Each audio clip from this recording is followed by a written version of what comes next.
Yo, moi c'est Billy, petit gars qui est parti faire le tour du monde. Et là, je vais t'expliquer comment faire du bateau stop. Ouais, cette vidéo c'est un petit tuto. Comment faire du bateau stop. Et spoiler alerte, j'ai réussi. Mais putain, qu'est-ce que j'ai galéré quoi. Dans cette vidéo, tu verras comment j'ai fait pour trouver un bateau. Tu verras mes galères. Parce que oui, il y en a eu des galères. Mais au final, elles en valaient le coup. Parce que j'ai vu des trucs de ouf. J'ai rencontré des gens trop cool qui m'ont appris plein de trucs. Et sans même te parler des endroits magiques qui sont gravés à tout jamais dans ma mémoire. Oui.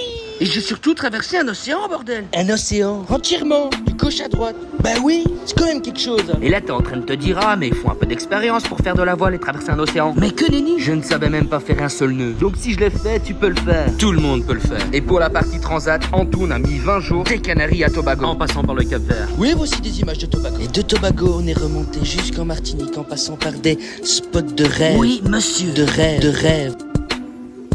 Monsieur, de rêve, de rêve,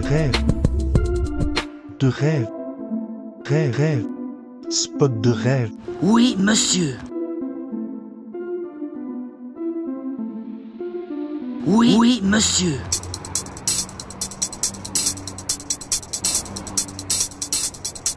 Ça y est, je suis à Tenerife. Du coup, c'est une nouvelle page qui se tourne. J'ai fini le Maroc et maintenant, je vais trouver un bateau.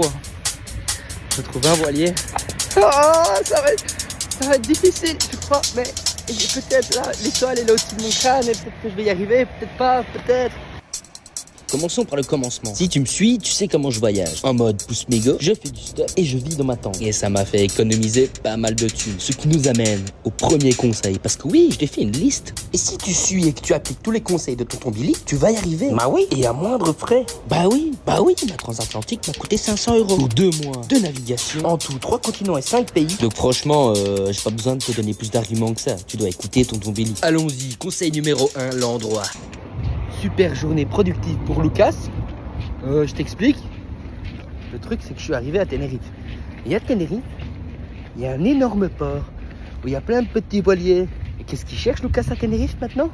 Lucas, il cherche un petit voilier pour traverser l'Atlantique. J'ai demandé à plein de gens. J'ai donné plein de stickers à tout le monde. Et voilà, il commence à me connaître. Le gardien, c'est déjà mon pote. Donc il y a là, quoi. Alors, en ce qui concerne l'endroit, t'as plusieurs choix qui s'offrent à toi. Déjà, t'as une saison. La bonne période pour traverser l'Atlantique, c'est de octobre à février max. Et en fait, je te conseille de partir des Canaries ou de Gibraltar. Mais bon, après, c'est pas une science infuse, hein. Tu peux partir de où tu veux en soi. Moi, j'ai choisi les Canaries et yalla, c'est parti pour mon premier jour et pour ma première nuit. Let's go, hein. Première nuit dans la marina. Voilà, hein. Je vais dormir sur un banc et essayer de dormir quelques heures. Mon voyage, on s'est pris la pluie. J'étais sur le banc là-bas. Il a commencé à pleuvoir. Je me suis abrité là. J'ai connu mieux comme nuit. Maintenant que tu sais par où commencer, je vais te donner 2-3 conseils pratiques. Ouais, perso, j'ai choisi de dormir dans ma tente. Du coup, je me débrouille comme je peux. Et au final, en faisant des rencontres, en parlant à tout le monde, et généralement de superbes rencontres, tu finis par te faire inviter chez eux pour un repas, pour une douche, pour une bière. Gros big up à Tata Caro, qui m'a vachement aidé. Tonton Kevin, Tonton Kawa, Yann et Pierrot, et encore plein d'autres. Et ouais, en fait, le secret, sois toi-même, sois gentil, sois sincère, rends service. S'ils ont besoin d'aide, aide-les. Tu vas voir qu'avec le temps, on va parler à tata, tonton, et ainsi de suite, et tu vas trouver, c'est sûr. Mais franchement, sois patient. Et n'oublie pas de passer de bons moments avec de bonnes personnes et de profiter. C'est ça la clé. Viva la croqueta, sí, mi amor.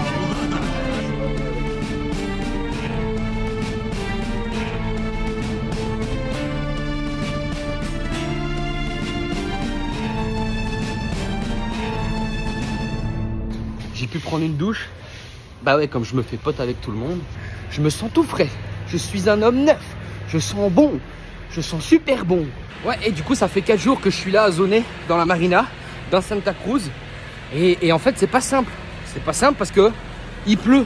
Il pleut toutes les nuits, il pleut. Putain de bordel. Mais par contre, je peux dormir genre en mode clodo sur un banc. Ça, ils te diront jamais rien parce que t'es considéré comme un clodo. C'est pas chouette pour ton ego, mais c'est temporaire. Voilà, c'est pas grave, je m'en fous. Allez, passons au conseil numéro 2, la recherche. Ouais, hormis le bouche-à-oreille, je te conseille d'imprimer des flyers et de les afficher un peu partout dans la marina, en expliquant clairement ton histoire et l'endroit où tu vas aller. Et franchement, sois original, c'est ça la clé. Après, il y a les sites internet et les groupes Facebook qui marchent très bien. Moi, j'ai trouvé comme ça. Il y a la bourse aux équipiers, Find a Crew et beaucoup d'autres encore. Mais franchement, au final, l'union fait la force et j'ai croisé une 50aine de petits bateaux stoppeurs. On avait un camp, c'était trop cool. On s'entraidait, on se refilait les infos aux uns et aux autres. La journée et le soir, on buvait des canaux au bar. Oui, bordel, que c'était bon. Yo!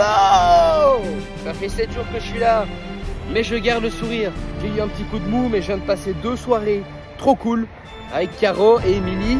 Elle m'autorise à laisser mon sac dans son bateau. Et du coup, je suis plus le clochard de la marina, je suis un invité, tu vois. Donc maintenant, j'ai accès aux douches, j'ai accès aux toilettes, j'ai accès aux machines à laver. Et ça, c'est cool, c'est génial. Oh putain, je suis chaud, Ah ouais. Putain, qu'est-ce que c'est bon. Oui. Et voilà, la machine est lancée. Let's go. Et ouais, là je suis à Las Palmas et c'est le moment d'apprendre. Merci à tous les captains qui m'ont appris plein de trucs, comment faire des nœuds. Ils m'ont appris les bases de la voile. Oui, des petits cours privés, oui. Ouais, parce que je connaissais que dalle en voile. Je ne savais même pas faire un nœud. Et vous allez voir, ça m'a quand même vachement compliqué la tâche. En fait, si tu veux faire du bateau stop, essaie au moins de savoir si t'as le mal de mer ou pas. Ok, après avoir passé une semaine à Santa Cruz de Tenerife, enfin une semaine, plutôt 10-11 jours, je sais plus trop, et ben me voilà à Las Palmas de Gran Canaria. On va aller démarcher tous les bateaux qui sont en mouillage avec ce petit machin là. Celui-là, c'est Mario qui nous l'a prêté. Mario le poteau. Allez, allez, pagaille. Je peux pagaille avec un côté, t'es con ou quoi? Attention. Ouais, je t'ai parlé du mal de mer. En fait, la crainte de quasi tous les captains est de devoir au final s'occuper des bateaux stoppeurs qui étaient censés les aider à la base. Tu vois ce que je veux dire? Si au final, à la place de faire tes quarts, bah tu passes ton temps à vomir dans un seau, franchement, c'est pas l'idéal. Du coup, comme je ne trouvais pas, et après avoir passé déjà 2 semaines à chercher un bateau, qu'est-ce que j'ai fait? Je suis parti sur une autre île, faire quoi? Trouver une petite navigation pour savoir si j'ai le mal de mer ou pas. Me voilà à Fuerteventura. Je suis parti à la rencontre d'un potentiel futur capitaine et je suis tombé sur un vrai pirate. Un vrai. Petite douche vue mer. Regardez, bim bam boum le matin, ça fait du bien. En plus, c'est une plage nudiste. Je vois des culs, c'est cool. Et regardez là-bas, ma petite tente sur la petite maisonnette de secouriste. Voilà. Avec mon petit balcon, mon petit lever de soleil. On est bien. Bon les gars, j'ai peut-être trouvé mon capitaine. Ah fuck. Sunglasses. C'est parti pour 24 heures de navigation entre Fuerteventura et Gran Canaria. Et vous savez quoi?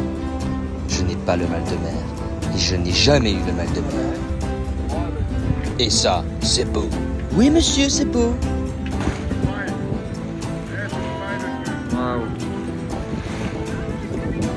Cette navigation s'est super bien passée, mais j'ai au final décidé de ne pas partir avec ce capitaine. Pourquoi? Je vais t'expliquer. Quand tu fais du bateau stop, prépare-toi à participer à la caisse de bord. Et franchement, tu as de tout. Et ce monsieur, le capitaine Young, demandait 25 € par jour sans la bouffe. Ouais, tu peux tomber sur des 10 € par jour, 20 € par jour, 30 € par jour. Ça peut monter jusqu'à 50 € par jour. Ou alors, t'as de la chance et vous partagez juste la nourriture. Et perso, j'ai eu beaucoup de chance. Bon, mis à part ça, niveau sécurité, c'était pas ouf. On arrive au 3e conseil, la sécurité. Sécurité qui est quand même quelque chose d'important. Faut pas jouer, quoi. Faut pas jouer avec le feu. Donc allons-y, parlons-en. La sécurité. Et c'est peut-être le point le plus important. J'ai entendu des histoires de malades. Ne fais pas n'importe quoi et choisis bien. Prends ton temps. Essaie d'apprendre un minimum à connaître ton capitaine ou ta capitaine avant de partir. Ouais, parce que ton voyage peut vite se transformer en cauchemar. Après, essaie de comprendre et de sentir la fiabilité de ton capitaine. Sur le bateau, regarde à ce qu'il y ait au moins des gilets de sauvetage, des harnais, une balise GPS ou encore un radeau de survie. On sait jamais. Mais ne monte pas sur n'importe quel bateau par désespoir. Par pitié, ne fais pas ça. En attendant, pour pas péter un câble, après 25 jours de recherche, j'ai toujours pas trouvé. Je suis parti à la Gomera pour me ressourcer un peu. Et man, ça m'a fait un bien fou. Ouais, parce que c'est bien beau de charbonner. Mais en fait, c'est une activité assez spéciale, ascenseur émotionnel. Mais quand t'accumules beaucoup de refus, Ah ouais, tu perds espoir et franchement, t'es pas dans un bon mood. Donc si ça vient à t'arriver, n'hésite pas, évade-toi, va faire une randonnée. Change d'air. Tu reviendras avec le sourire. Et la pêche. Pour partir à la pêche au bateau.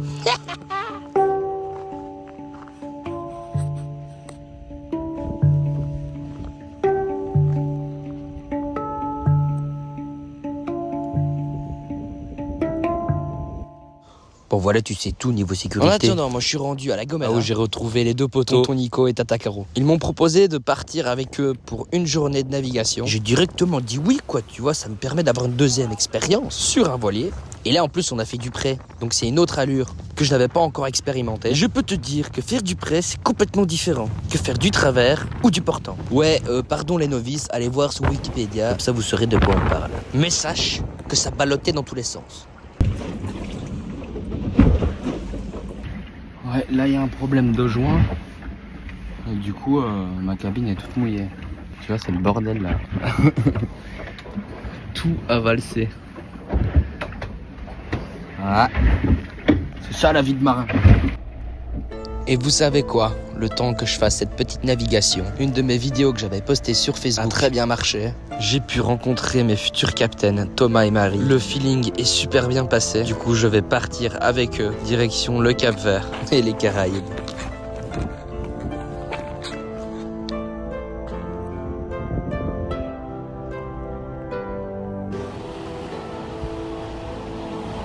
C'est pas beau ça? Petit lever de soleil. Mais qu'est-ce que je kiffe les levées de soleil. Et coucher aussi, hein. Attention. Regarde-moi ça. Regarde-moi ça. Ça y est. Dernière journée aux Canaries. Là, je suis à El Hierro. Donc, c'est la dernière petite île.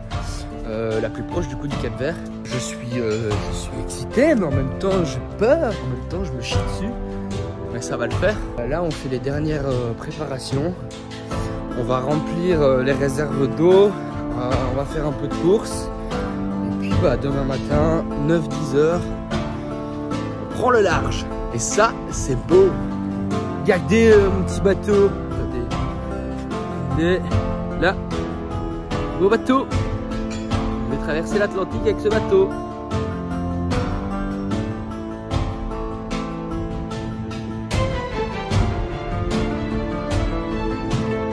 Et oui, c'est parti. Je suis monté à bord d'un First 40.7. Enfin, après un mois et 10 jours là, à être sur les pontons. Ciao, hasta la luego. On se barre.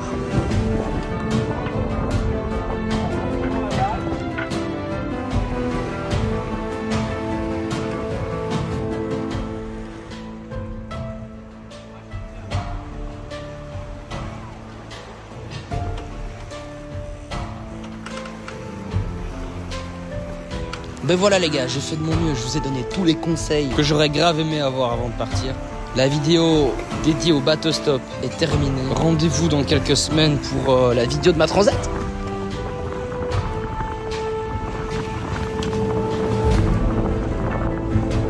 Ouais, parce que ma transat n'a pas été tout repos, mais l'expérience était dingue. Et en attendant, pour un peu de soutien, si vous aimez ce que je fais, n'hésitez pas à vous abonner, à liker et à partager. Allez voir mon compte Instagram. Mais oui, faites-moi confiance, vous allez rigoler. Gros bisous la mif, je vous aime.